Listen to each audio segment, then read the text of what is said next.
கண்ணகி அழிச்ச மதுரை எங்கே இருக்குன்னு சொல்லி கேட்டோம்னா, கடலுக்கடியில் முழுகி இருக்குதுன்னு சொன்னால் நீங்கள் நம்புவீங்களா? இன்றைக்கி நம்ம இருக்கக்கூடிய மதுரை மீனாட்சி அம்மன் கோயில், அழகர் கோயிலில் இருக்கக்கூடிய நம்ம மதுரை அப்படிங்கிறது பார்த்தீங்கன்னா, 2வது மதுரை. முதல் மதுரைங்கிறது எங்கே இருக்குதுன்னு சொல்லி கேட்டிங்கன்னா, கடலுக்குள்ள முழுகி இருக்குது.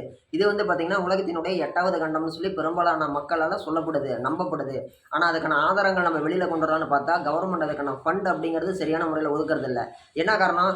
எப்போ இருக்கிறதே நம்ம பார்க்க நேரம் இல்லைப்பா, இதை வர போய் பார்க்குறீங்களா? தரக்கு மேலே இருந்துச்சுன்னா சொல்லுங்கள் பார்க்கலாம். கடலுக்குள்ளே இறங்கி போய் பார்க்குற அளவுக்கு ஒன்றும் இது இல்லை. போய் யாருக்காச்சும் ஏதாச்சும் ஒன்று ஆகி போயிடுச்சுன்னா யார் போய் பொறுப்பேற்றுக்கிறது அப்படின்ற மாதிரி பல்வேறு காரணங்களாலேயும் வந்து அது வந்து புறக்கணிக்கப்படுது. ஓகேங்களா? முன்னே இது எங்கே இருக்குன்னு சொல்லி கேட்டிங்கன்னா, கடலில் வந்து பார்த்திங்கன்னா நம்ம கன்னியாகுமரி இருக்குங்களா, கன்னியாகுமரி கீழே இப்போ இதுதான் கன்னியாகுமரின்னு எடுத்துக்கிட்டோம்னா, இந்தாண்ட ஆஸ்திரேலியாவிலேருந்து இந்தாண்ட வந்து ஆப்பிரிக்கா வரைக்கும் இணைக்கக்கூடிய மிகப்பெரிய ஒரு நிலப்பரப்பாக இருந்துக்குது. இந்த இடத்தோட பேர் வந்து பார்த்திங்கன்னா ஏன் லெமூரியா கண்டம்னு சொல்லி கேட்டிங்கன்னா, ஒரு ஆராய்ச்சியாளர் வந்து விலங்குகளை பற்றி ஆராய்ச்சி பண்ணுறாரு. அப்படி அவர் ஆராய்ச்சி பண்ணும்போது இந்தாண்ட மடகாஸ்கரில் இருக்கக்கூடிய ஒரு விலங்கு லெமூர் வகை விலங்கு அப்படிங்கிறது வந்து பார்த்திங்கன்னா இந்தாண்ட ஆப்பிரிக்காவில் இருக்குது. இதில் என்ன ஒரு ஆச்சரியம்னு சொல்லி கேட்டிங்கன்னா, அந்த விலங்குகளுக்கு நீச்சல் அப்படிங்கிறது ஒன்றும் தெரியாது. அப்படிங்கும்போது இங்கே இருக்கக்கூடிய அந்த விலங்குகளை இங்கே யார் கொண்டு வந்திருக்க போகிறாங்க? ஸோ அப்போ ரெண்டையும் ஜாயின் பண்ணுற மாதிரி மிகப்பெரிய ஒரு நிலப்பரப்புங்கிறது இருந்திருக்கக்கூடும் அப்படின்னு சொல்லி அவர் தான் முதல்ல ஒரு தியரியை முன் வைக்கிறாரு. அவர் வச்ச உடனே பெரும்பாலான மக்கள்லாம் ஏற்றுக்கிறாங்க. ஓகே அப்படின்னா இதெல்லாம் ஜாயின் பண்ணுற மாதிரி இடம் வந்து தமிழகத்தோடு இருந்திருக்கும்னு சொல்லி இதெல்லாம் வந்து ஒத்துக்கிறாங்க.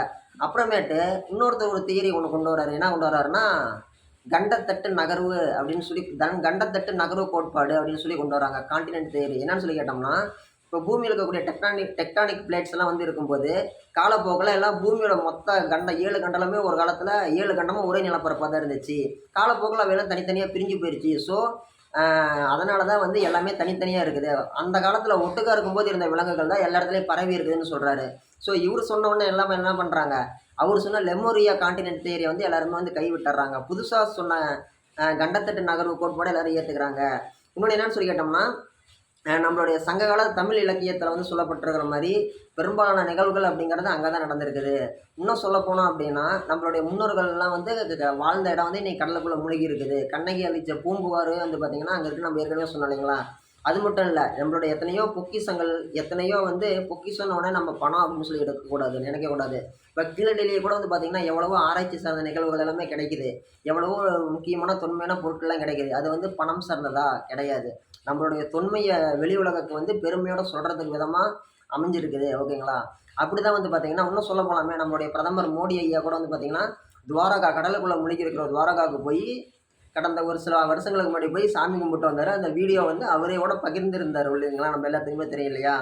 அப்படிங்கும்போது நம்மளுடைய தமிழர்களுடைய பெருமையான இந்த விஷயத்தை யாருமே முன்னெடுத்து பண்ண மாட்டேங்கிறாங்க.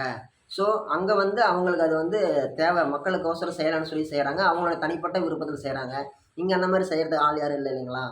உண்மையாலுமே வந்து லெமூரிய கண்டம் இருக்குதான்னு சொல்லி கேட்டிங்கன்னா இருக்குது அப்படின்னு சொல்லி இந்த பெரும்பாலான பேரெல்லாம் நம்பப்படுது. இதுக்கு ஒரு எக்ஸாம்பிள் என்னன்னு சொல்லி கேட்டோம்னா, டைம் ட்ராவல் பண்ண ஒரு ஆள் என்ன சொல்லியிருக்கிறாரு, பொதுவாகவே இன்டர்நெட்டில் போய் பார்த்தோம்னா நான் டைம் ட்ராவல் பண்ணேன்னு சொல்லி பல பேர் சொல்லுவாங்களே. அப்படி ஒருத்தர் என்ன சொல்லியிருக்காரு, ஒவ்வொரு விஷயமா சொல்லிட்டு இருந்துக்கிறாரு ப்ரெடிக்ஷனை, நான் கடந்த காலத்துக்கு போனேன்ட்டு. அப்படி போயிட்டு இருந்த ஆள் என்ன சொல்கிறாரு, நான் வந்து லெமூரியா கண்டத்துக்கு போனேன் அப்படின்னு சொல்கிறாரு. அப்படி ஒரு லெமூரியா கண்டத்துக்கு போனேன்னு சொன்னோன்னே எல்லோரும் என்னன்றாங்க, அங்கே என்ன இருக்குதுன்னு சொல்லி எல்லாம் ஆர்வமாக கேட்டாங்க. அவர் சொன்னாராம், நம்ம இன்றைக்கி இருக்கிறத விட இன்னும் 100-200 வருஷம் கழிச்சு வரக்கூடிய அட்வான்ஸ் டெக்னாலஜிலாம் அவங்க அன்றைக்கே யூஸ் பண்ணிகிட்டு இருந்தாங்க கடந்த காலகட்டங்கள்லேயே. என்னன்னு சொல்லி கேட்டோம்னா, அதாவது இங்கேருந்து அந்த இடத்துக்கு போகணுன்னா ஃப்ராக்சர் ஆஃப் செகண்ட்ஸில் மூவிங் பண்ணாங்க அவங்களாம். இங்கே மறைஞ்சி அங்கே தெரிகிற மாதிரி இருந்தாங்க. அதெல்லாம் எப்படின்னே தெரியல, ரொம்ப இம்பாசிபிளாக இருந்துச்சுன்ட்டு. அந்த விஷயத்தை அவர் சொன்ன வாட்டி அவர் மிஸ் ஆகுறாரு. அவர் எங்கே போனார்னே தெரிய மாட்டேங்குது. இன்னும் சொல்ல போனோம் அப்படின்னா சொல்லி கேட்டிங்கன்னா, நம்ம அக்வாமேன் படம் பார்த்துருக்குறோம் இல்லைங்களா? அக்வாமேன் படமே வந்து பார்த்திங்கன்னா நம்மளுடைய லெமூரிய கண்டத்தை மையப்படுத்தி எடுக்கப்பட்ட மாதிரி தான். நம்ம ஊர்லலாம் என்ன சொல்லுவோம், சிவன் சாமி இருக்கிறாரு, அவர் கையில் திரிசூலம் இருக்கும். ஓகேங்களா? அதே மாதிரி வந்து பார்த்திங்கன்னா அக்வாமேன் படம் பார்த்திங்கன்னா கடலுக்குள்ளே ஒரு ராஜா இருப்பார். அந்த ராஜா வந்து பார்த்திங்கன்னா அந்த தன்னுடைய நிலப்பகுதி பூரா கடலுக்குள்ளே முழிக்கிறோம், அதை காப்பாற்றணும்னு சொல்லி அவர் போராடுவார் அக்வாமேன் படத்தில். அதே மாதிரி வந்து பார்த்தோம்னா அதெல்லாம் பேஸ் பண்ணி தான் வந்துருக்குது. இது சம்மந்தமாக நிறைய ஆராய்ச்சி புத்தகங்கள்லாம் வெளியில் வந்துருக்குது. இது உண்மையான நிகழ்வு அப்படிங்கிறது எப்போ வெளிவரும்னு சொல்லி தெரியல, காத்திருக்கலாம்.